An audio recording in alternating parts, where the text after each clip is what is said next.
열왕기하 두 번째 이야기는 해석하기가 쉽지 않아요. 왜 해석하기가 쉽지 않으냐? 이 이야기 속에 들어있는 초자연적이고 그리고 상식적이지 않은 이야기들이 들어가 있기 때문에 해석의 난제가 됩니다. 1장에서는 하늘에서 불이 떨어져서 50명의 군사가 두 번씩 죽죠. 그래서 50부장 둘이 죽고 군사가 100명이 죽었다. 하나님의 능력이 있으면 왜 꼭 불인가? 왜 불이 떨어져서 그렇게 죽어야 하나? 이제 그런 의문이 들죠. 2장에 가면 이제 요단강이 갈라져요. 엘리야가 요단강을 가르고 이제 엘리야의 옷을 가진 엘리사가 들어오면서 요단강을 또 가르죠. 그래서 요단강이 두 번 갈라지는데 다 옷으로 치니까 요단강이 갈라졌다. 그렇게 얘기하죠. 우리로 얘기하면 그거죠. 한강 고수부지에 가서 입고 있던 겉옷을 벗어서 물결을 쳤더니 한강이 갈라졌더라. 그래서 건너갔다가 다시 물이 찼는데 다시 한번 강물을 치니까 강이 건너졌더라. 뚝섬에서 건너가서 다시 저쪽에서 이쪽으로 건너왔다. 그런 거죠. 그렇게 기적이 일어난다면 예수 안 믿을 사람이 누가 있겠나 하는 생각을 우리가 하게 되죠. 이런 이야기들이 열왕기하를 해석하는데 설명의 난제가 돼요. 2장뿐 아니에요. 이제 3장, 4장에 가면 우리의 상식과 벗어난 기적 이야기가 계속해서 나옵니다. 여기서 이제 우리가 한번 확인해야 할 것은 성경에 대한 우리의 신앙이 뭔가를 확인해야 할 필요가 있겠죠. 성경에 기록된 초자연적 사건에 대한 우리의 입장이 뭔가를 물어야 합니다. 이 질문은 기독교에서 가장 중요한 문제인 당신은 성경의 영감서를 믿느냐는 질문과 같은 거죠. 성경이 하나님의 말씀이다라고 믿는다면 지금 기록된 이 모든 이야기들이 우리에게 어떤 의미가 있느냐를 생각하게 되는 거죠. 정통주의는 성경이 하나님의 말씀이라고 믿습니다. 그런데 정통주의 갖고 안 되겠다. 그래서 이제 신정통주의가 났는데 그 신정통주의는 성경이 하나님의 말씀인 것은 분명한데 다는 아니다라고 얘기하죠. 정통주의에서는 이건 사람이 믿든 안 믿든 이 성경은 하나님의 말씀이다. 내가 믿어지든 혹은 내가 안 믿어지든 성경은 하나님의 말씀이다 라고 고백하는데 신정통주의자들은 이것이 내게 믿어질 때 그것이 하나님의 말씀이 된다. 그래서 becoming이라는 말을 자주 하죠. 이게 그냥 있는데 이것이 내게 믿어질 때 그때 이게 하나님의 말씀이 된다. 이제 그렇게 얘기하죠.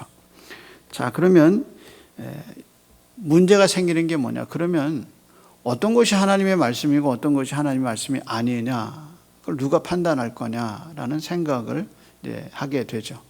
이게 만약에 하나님의 말씀인데 이게 다는 아니고 이 가운데 하나님의 말씀이 있고 하나님의 말씀이 아닌 것이 있다라고 하면 그럼 당연히 그 다음에 스텝은 뭐냐면 그럼 어떤 게 하나님의 말씀이고 어떤 게 하나님의 말씀이 아니냐라는 판단을 누가 할 거냐라는 관점이 생기죠.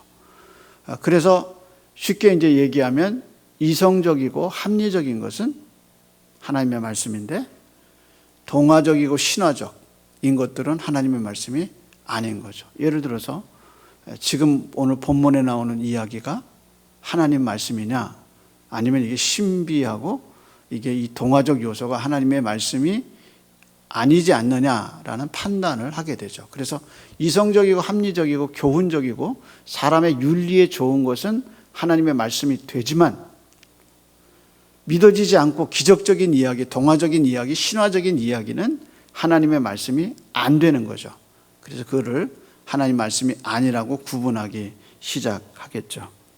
그래서 우리의 입장은 뭐냐? 분명하게 성경은 하나님의 말씀이고 흠이 없다.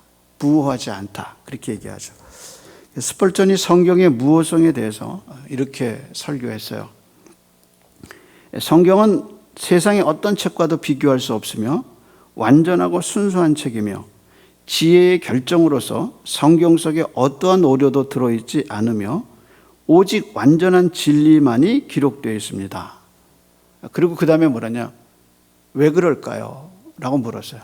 청중에게 이제 그렇게 설교를 하면서 물어봤죠. 왜 그랬을까요? 왜 그럴까요? 라고 물었어요. 그리고 그 대답을 이렇게 말했어요. 그것은 하나님이 이것을 기록했기 때문입니다. 그게 스펄전의 말이에요. 그래서 그는 이렇게 했어요. 만약에 오류가 있다면 하나님께 물어보십시오. 라고 그는 얘기했어요.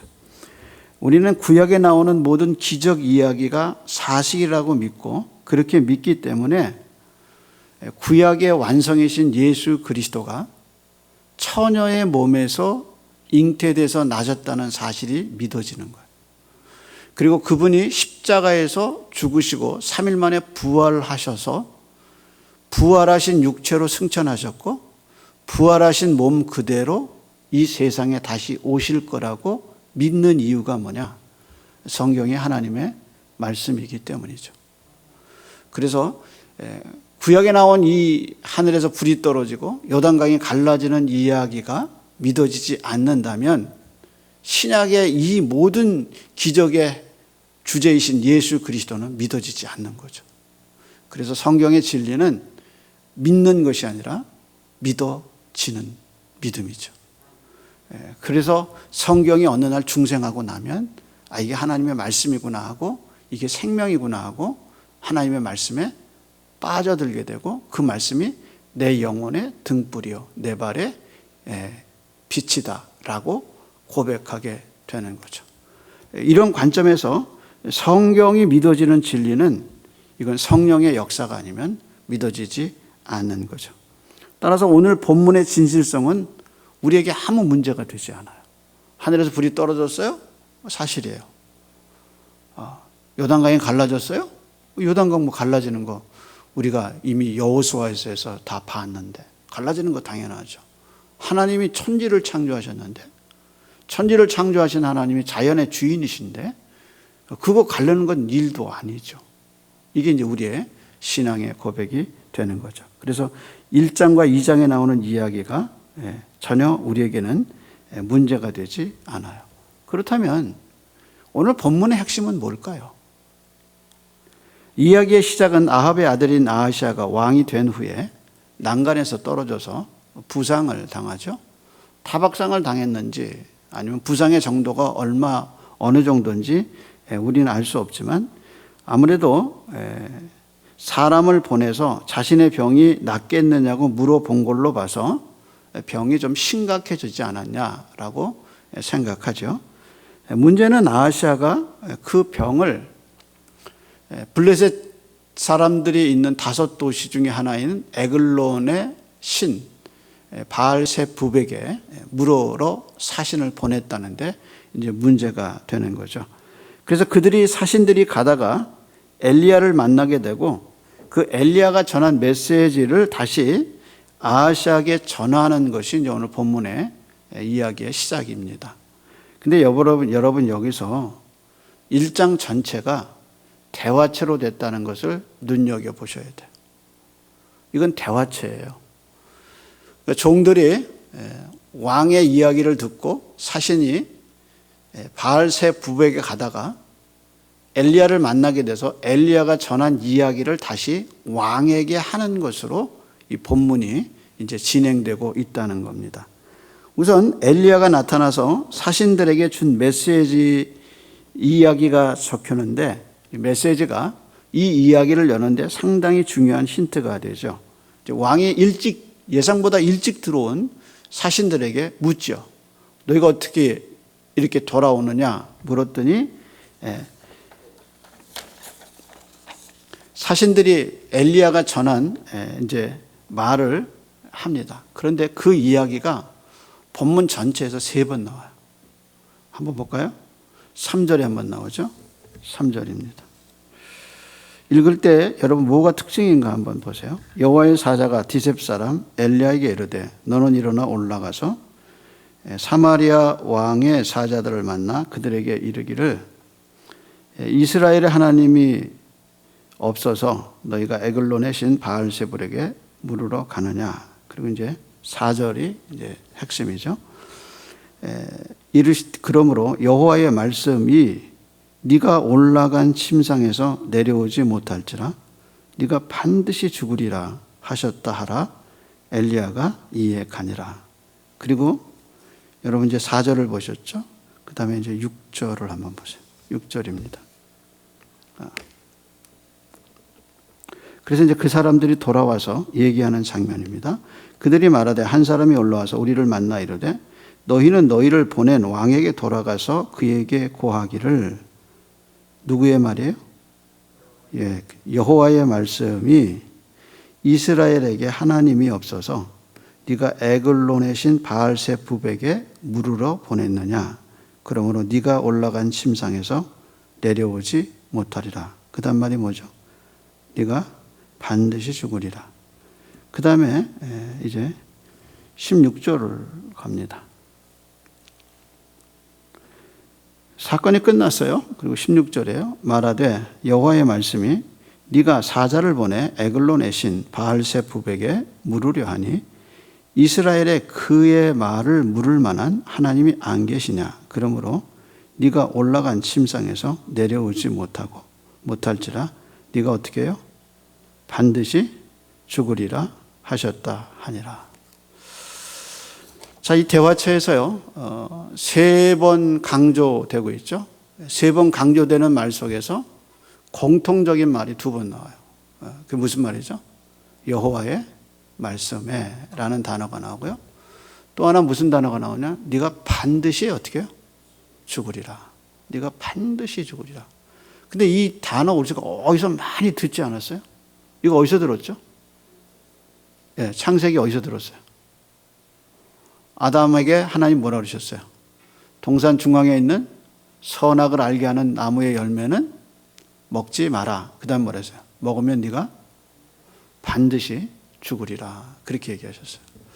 그러니까 구약의 이야기에 굉장한 지식이 있는 또 유대인들이라면 이 엘리야가 한 이 말 속에서 무슨 생각을 하냐면 이건 창세기에서 하나님이 하신 말씀과 너무 같다는 거야. 그래서 네가 올라갈 때는 네 침상에 올라갔으나 그게 뭐냐면 아직 기운이 있다는 거예요. 지 기운이 있으니까 올라갔겠죠. 그러나 네가 내려오지 못하리라. 네가 반드시 죽으리라 하고 얘기해. 그러면서 뭐라고 얘기하냐면 앞에 여호와의 말씀에 라는 단어가 있죠. 그러니까 아담에게 하나님이 하신 말씀, 여호와의 말씀에, 그러니까 뱀이 와서 물어보죠. 하나님의 말씀에 정말 그렇게 하라고 하시더냐라고 말씀에 대한 의심을 하와에게 던지죠. 그렇다면 이 이야기가 갖고 있는 의미가 무엇일까? 지금 독자, 이 서신을 읽는, 이 열왕기서를 읽는 독자는 어디서 살고 있느냐? 바벨론에서 살고 있어요. 그러면 예루살렘이 아니라 바벨론의 포로로 가서 살고 있으면서 유혹이 굉장히 많은 거예요. 마치 아하시아가 있다가 하나님의 물을 하나님이 없어서 마치 거기 에글론의 사람을 보내서 물어보듯 지금 바벨론에 사는 이 책을 읽는 그 당시 독자들은 이게 심각한 문제예요. 바벨론에서 포로로 끌려와서 성전을 비교해 보니까 예루살렘 성전은 이거는 정말 비교도 안 되는 바벨론의 거대한 신전이 있어요. 예루살렘의 나라와 이스라엘의 나라와 바벨론의 나라를 비교해 보니까 바벨론의 나라는 전 세계를 통치하는 거대한 왕국이에요. 근데 그 안에 들어가서 살면서 바벨론의 제국 속에서 바벨론의 위대함과 바벨론의 그 어마어마한 문화 속에서 예루살렘 하나님, 이스라엘의 하나님을 섬겨야 하는 그 문화 속에서 살아야 하는 이스라엘 백성의 고민이 시작된 거죠. 누구에게 물을 것이냐? 어떤 것을 의지해서 살 거냐. 그게 이제 지금 이 편지를, 이 책을 읽는 독자들의, 그 당시 독자들의 고민이죠. 그때 이 말씀을 보면서 여호와의 말씀에 반드시 죽으리라. 어떻게? 이스라엘의 하나님이 없어서 네가 다른 신에게 묻느냐라고 얘기하죠. 따라서 그 당시 문화 속에서, 바벨론 문화 속에서 정말 물어야 할 신이 누굴까? 정말 의지해야 될 하나님은 누굴까? 그것은 이스라엘의 하나님 여호와다라고 정신을 차리게 되는 거죠. 그러니까 이 아하시아의 이 이야기가 남의 이야기가 아니라 그 당시 독자들의 이야기죠.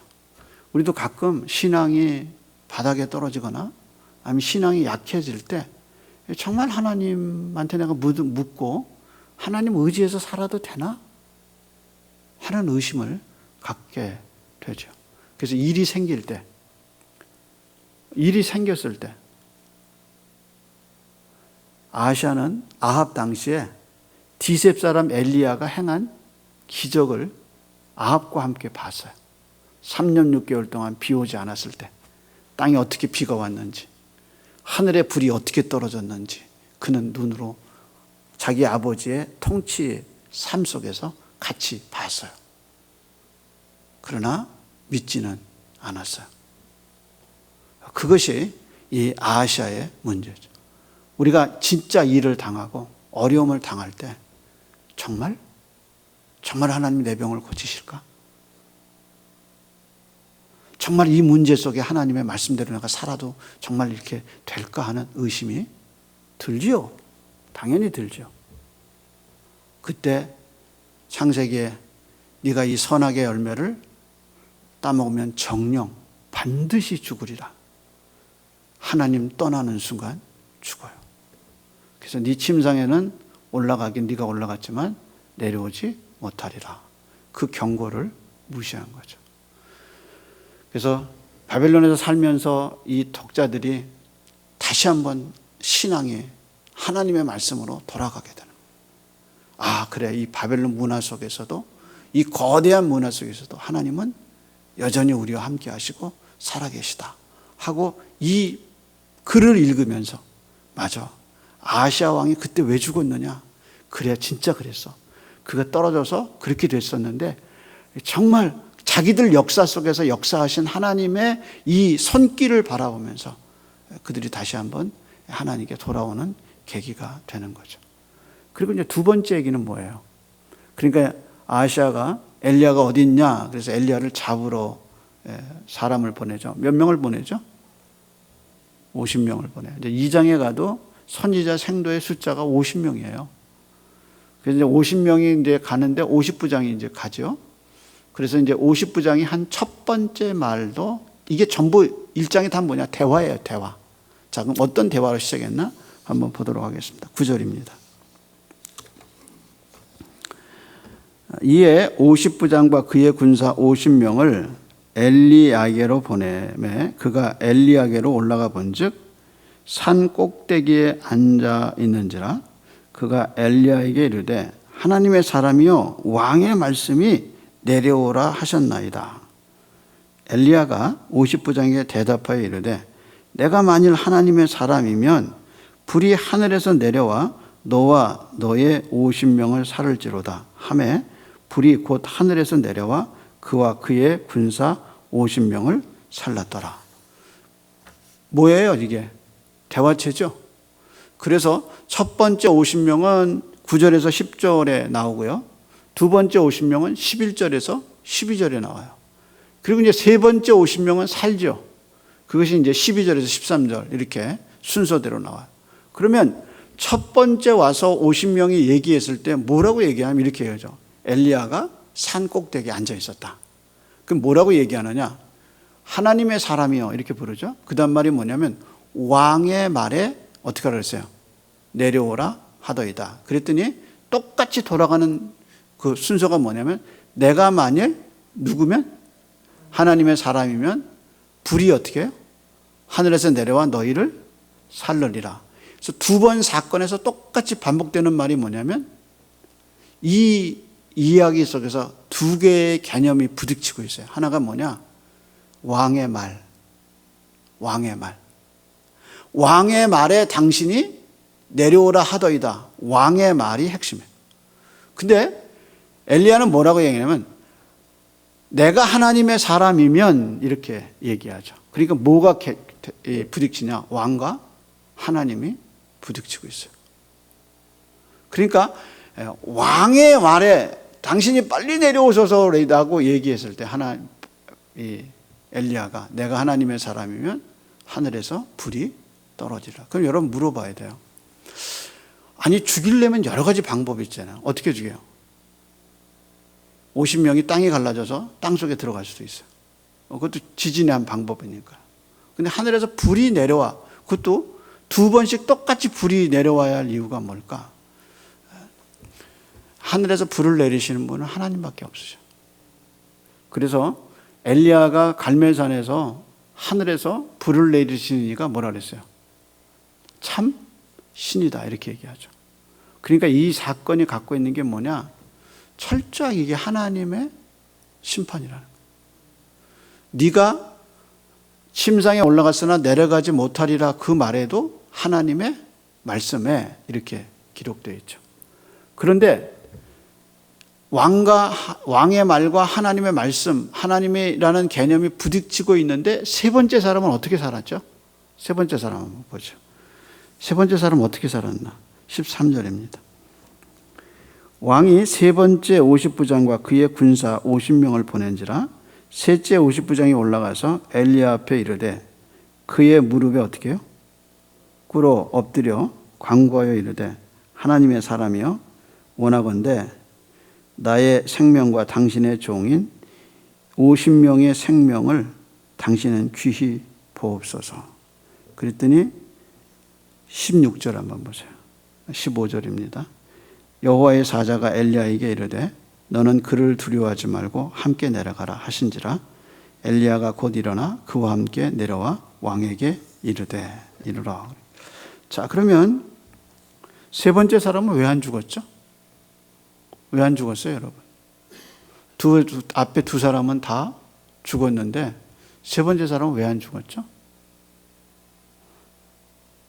누구 말을 안 했어요? 그렇죠. 앞에 두 사람은 해서 왕의 말에 당신 내려오라 하더이다. 세 번째 사람은 왕의 말을 듣지 않은 거죠. 자, 출애굽기에 산파의 이야기를 하면서 뭐라고 얘기하죠? 왕의 명령을 두려워하지 않았더라.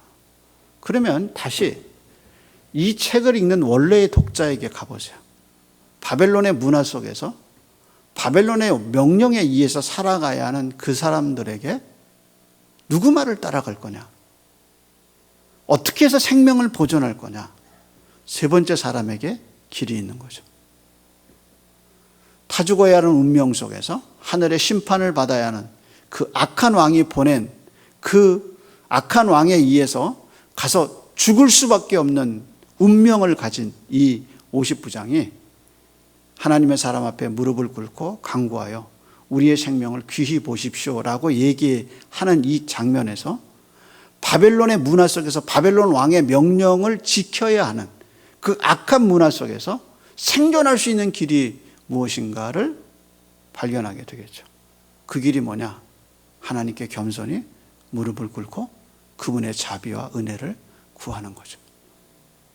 그래서 첫 번째 이 바벨론 문화 속에서 이 성경을 살아가야 할 살아가야 할 사람들에게 정말 그 초점이 무엇이냐? 바벨론에서 살아가고 있고 앞으로 살아가야 하는 그때 우리가 누구의 말을 따라 살아가야 할 거냐는 고민을 하고 있단 말이에요, 지금. 근데 아시아의 이야기와 50부장의 이야기 속에서 세 번째 그룹이 살아나는 이 이야기를 보면서 이것이 살 길이구나 라고 발견하게 되죠. 마치 사도행전에서 산헤드린 공회 앞에 사도들이 끌려갔을 때 예수의 이름으로 말하지도 말고 예수의 이름으로 가르치지도 말라고 얘기했을 때 사도들이 뭐라고 그들 앞에 얘기합니까? 너희가 하나님 앞에서 너희 말 듣는 것과 하나님 말씀 듣는 것이 어떤 것이 옳은가 판단하라 하고 담대하게 이야기하죠. 그 전에 그들이 어떻게 했냐? 유대인들이 두려워서 문을 닫고 한낮에도 숨어있던 그들이 공개석상에서 산헤드린이라는 그 거대한 예루살렘의 그 거대한 사법기관 앞에서 하나님의 말씀을 듣는 것이 옳은가, 너희 말을 듣는 것이 옳은가 생각해봐라 라고 이야기하는 그 사도들의 신앙이 지금 이 50부장, 세 번째 50부장의 신앙과 같은 거죠. 그래서 1장에서 아시아의 사건과 50부장의 사건 속에서 우리의 살 길이 있는 거죠. 이 거대한 악의 문화 속에서 날마다 살아가고 좌절하는 우리에게 정말 우리의 살 길이 무엇인가? 우리를 보호하시는 분이 누군가? 그분이 바로 하나님. 하늘에서 불을 내리고 요단을 가르실 수 있고 우리 생애에 함께 오셔서 그리스도를 보내주신 그 하나님은 여전히 살아계시다는 거예요. 그러니까 어렵고 힘들고 낙심되는 이 세상 속에서 정말로 우리가 따라가고 살아야 할 분은 누군가? 바로 이 살아계신 하나님입니다. 반드시 살리라. 반드시 죽지 않고 반드시 살리라. 이것이 오늘 우리에게 준 하나님의 음성인 줄로 믿습니다. 기도하겠습니다. 하나님, 내게 죽어있는 것들을 하나님의 손길을 뻗으셔서 살아나게 하실 줄 믿습니다. 하나님, 내게 가로막힌 것들이 하나님의 은혜로 열릴 줄로 믿습니다. 하나님, 내게 흑암처럼 캄캄한 것을 하나님이 광명으로 바꿀 줄로 믿습니다. 살아계신 하나님 의지하고 걸어가게 해 주시옵시고, 이스라엘 백성이 바벨론에서 이 1장을 읽으면서 소망을 가졌듯이 여호와의 말씀대로 될 줄로 믿사오니 그분의 말씀을 지키며 걸어가는 소망의 사람들 되게 역사하여 주시옵소서. 이제는 우리의 목자가 되어주신 우리 주님 예수 그리스도의 은혜와 언약을 기억하시고 말씀의 언약대로 이루어 주시는 하나님 아버지의 변함없으신 사랑하심과 진리를 듣게 하시고 들려진 진리가 믿어지게 하시고 믿어진 진리로 기도할 수 있도록 은혜를 주시는 성령 하나님의 은혜가 오늘도 수요 예배에 엎드려 예배하는 영혼들 속에 이제로부터 영원토록 함께 있을지어다. 아멘.